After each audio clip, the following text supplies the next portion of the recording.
नमस्कार दोस्तों, मैं हूं नीरज और आपकी अपनी कक्षा में स्वागत है। इस वीडियो में हम लोग AQ2 में पूछे हुए क्वेश्चंस जो है वो कर रहे हैं, उसकी एक पूरी श्रृंखला हम चला रहे हैं। उसी के क्रम में ये अगला क्वेश्चन है, ये यूनिट 2 का प्रॉब्लम नंबर 9 है।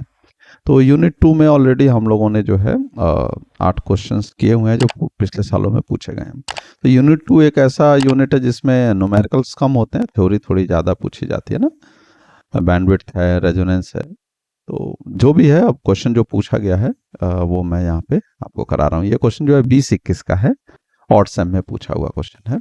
अब इसमें ये कुछ लोग कमेंट करने लगते हैं कि सर ये 2021 में पूछा ही नहीं गया था। तो 2021 में आपने हो सकता है कि कोई एक कोड देख रहे होंगे KW101 का, बहुत सारे और भी कोड थे ना, जैसे अभी BW101 चल रहा है या BW201 चल रहा है।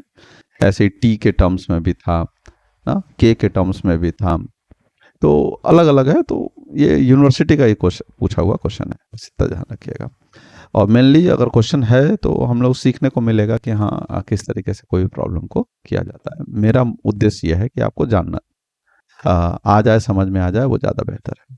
तो देखिए क्वेश्चन क्या कह रहा है, if a load draws a current of 10 ampere, यानी कि कोई लोड है, लोड के बारे में बताया नहीं है कि क्या है उसके अंदर, लेकिन 10 एम्पियर करंट भी मतलब जो है वो कंज्यूम कर रहा है, ले रहा है, और उसका पावर फैक्टर कितना है, 0.8 है। तो जो भी गिवन है उसको अगर हम लोग लिखें, गिवन में करंट कितना है आपका 10 एम्पियर है, पावर फैक्टर जो है वो कितना है आपका 0.8 है। तो आप ध्यान रखिए पावर फैक्टर को हम लोग लिखते हैं cos फाई से, वो कितना है 0.8। अब PF का मतलब पावर फैक्टर, और लैगिंग लिखा है, तो लैगिंग से हमको यहाँ पे कुछ चीज़ें समझ में आएंगी ना। तो लैगिंग से क्या मतलब है, तो इसका मतलब ये है, अगर डायग्राम हम बनाने की कोशिश करें यहाँ पे, तो देखिए डायग्राम में क्या होगा।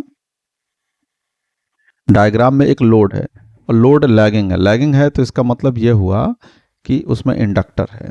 तो हम कह सकते हैं, और देखिए क्वेश्चन में आगे पूछा रेजिस्टिव लोड भी बताइए, तो ऑब्वियस सी बात है, यानी कि ये RL सर्किट है। तो हम इसको इस तरीके से डायग्राम बना सकते हैं कि ये हो गया R और ये हो गया हमारा L, और एक सोर्स लगाया गया है, और सोर्स के बारे में भी इन्होंने बोला है। सोर्स कितने का है, व्हेन कनेक्टेड टू 100 वोल्ट। तो ये जो सोर्स दिया हुआ है वो कितना है, 100 वोल्ट का है, और करंट यहाँ पर हम लिख लेते हैं कितना है, 10 एम्पियर है। यानी कि जब 100 वोल्ट से कनेक्ट किया जा रहा है तो इस सर्किट में कितनी करंट फ्लो कर रही है, 10 एम्पियर, यानी कि V का मान कितना है, 100 वोल्ट। तो अब आगे कह रहा है calculate the values of real, reactive and apparent power. तो तीनों पावर की वैल्यू जो है वो आपसे पूछी जा रही है। तो यानी कि P पूछा जा रहा है, Q पूछा जा रहा है, और S पूछा जा रहा है ना। तो P का मतलब ये, जैसे मैं यहाँ पे लिख दे रहा हूँ, रियल पावर का मतलब हो गया P, रिएक्टिव पावर का मतलब हो गया आपका Q, और अपरेंट पावर हो गया आपका S। ये तीनों चीज़ें आपसे पूछी जा रही हैं, और लास्ट में पूछा जा रहा है also find the resistance of the load ना, यानी कि इस R का मान भी आपसे पूछा जा रहा है। तो इतनी चीज़ें आपसे पूछी गई हैं। तो सबसे पहले हम लोग क्या करें, PQS, इसका अगर हम लोग एक बार फॉर्मूला सोचें, याद है तो कितना होता है फॉर्मूला, फॉर्मूला होता है आपका VI cos फाई। Q का क्या होता है, VI sin फाई, और S का फॉर्मूला यानी कि अपरेंट पावर का क्या होता है, V इंटू आई। तो अब आप पहले देखो कि इनमें से कौन सी चीज़ आपके पास है और कौन सी चीज़ नहीं है। तो अगर आप ध्यान से देखेंगे तो सब कुछ है, V दिया है, I भी दिया है, और cos फाई भी दिया है, यानी कि यहाँ से फाई की वैल्यू हमको मिल जाएगी। तो मैं इधर अलग से लिख लेता हूँ ना। तो P इज इक्वल टू क्या हो गया, VI cos फाई। तो V का मान कितना है, 100, I का मान कितना है, 10, और cos फाई कितना है, 0.8। तो इसको सॉल्व करेंगे तो हमें वैल्यू मिलेगी 800 वॉट आ रहा है। ठीक है, तो ये आ गया आपका P। अब ऐसे ही हमको जो है वो क्या मिल जाएगा, Q भी मिल जाएगा। तो Q इज इक्वल टू क्या होगा आपका, VI sin फाई। तो यहाँ पर हम लोग V कितना है, 100 है, आई कितना है 10 है। अब साइन फाई, लेकिन हमारे पास जो है फाई तो है नहीं, तो या तो हम यहाँ से कॉस फाई से निकाल लें, यहाँ से हम फाई इज इक्वल टू क्या होगा कॉस इनवर्स 0.8। तो यहाँ से हमको वैल्यू मिल जाएगी कॉस इनवर्स अगर आप लगाओगे 0.8 तो ये मिल जाएगी 36.86। तो ये आ जाएगा 36.86 डिग्री। तो आप यहाँ पे रख सकते हो साइन ऑफ 36.86। तो इसको जब सॉल्व करोगे तो आपको क्या मिलेगा, देखिए 100 इंटू 10 इंटू साइन ऑफ 36.86, तो ये आ जाएगा 599.86 लगभग ना, 599.86।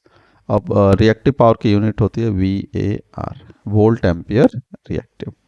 अब ये हो गया। अब इसके बाद लास्ट है आपका जो है एपरेंट पावर। तो एपरेंट पावर का फॉर्मूला हम लोगों ने यहाँ पर लिखा ही हुआ है। तो S इज इक्वल टू क्या हो जाएगा V इंटू आई, और V इंटू आई का मतलब 100 इंटू 10 यानी कि 1000।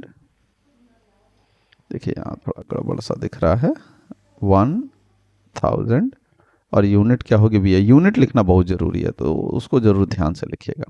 तो ये हो गया आपको तीनों वैल्यू। अब लास्ट में हमको रेजिस्टिव लोड भी निकालना है। तो ये कैसे निकलेगा, तो आपने अगर याद हो तो फॉर्मूला एक होता है R is equal to Z cos phi. तो जेड कॉस फाई होता है। तो अब यहाँ पर आपको फाई तो पता है, जेड नहीं पता है। तो जेड के लिए आप कैसे करोगे, तो देखिए जेड निकालने के लिए जेड का फॉर्मूला क्या हो जाएगा, total voltage upon total current. तो ये हो जाएगा आपका V upon I into cos phi. तो V का मान कितना है 100 है, I का मान कितना है 10 है, और कॉस फाई का मान कितना है 0.8 है। अगर आप देखें यहाँ पे ना ध्यान से 0.8, तो ये कितना हो जाएगा आपका 10 इंटू 0.8 हो जाएगा, और ये वैल्यू आ जाएगी आपकी 8, और रेजिस्टेंस है तो ओम ना। तो इस तरीके से 8 ओम आपको मिल जाएगा। अगर मान लीजिए इसी में इन्होंने जो है L का मान भी पूछा होता तो कैसे निकालते, मैं यहाँ पे बता दे रहा हूँ आपको। तो L कैसे निकाला जाता, और एक चीज़ और है, ये तो क्लियर हो गया ना कि RL सर्किट ही क्यों कहा था, क्योंकि यहाँ पे लैगिंग लोड, अगर लीडिंग होता ना तो RC सर्किट होता, ये चीज़ ध्यान रखिएगा।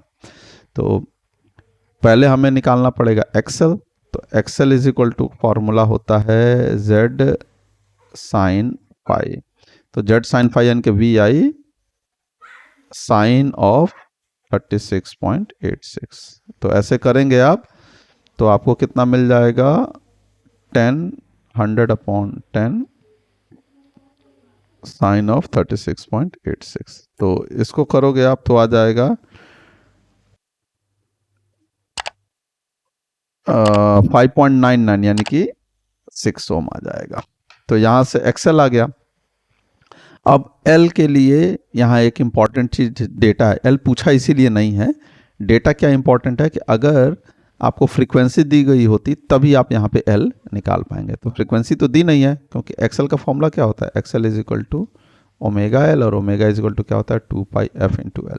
तो ये जो टर्म है वो दिया नहीं है, इसलिए जो है L नहीं निकाल सकते, इसलिए पूछा भी नहीं। अगर दिया होता तो बड़े आराम से पूछ ले, लेकिन अगर मान लीजिए आपसे पूछता है तो आप इसी तरीके से करेंगे, और उस क्वेश्चन में जरूर L की वैल्यू F की वैल्यू भी आपको दी गई होगी, फ्रीक्वेंसी भी।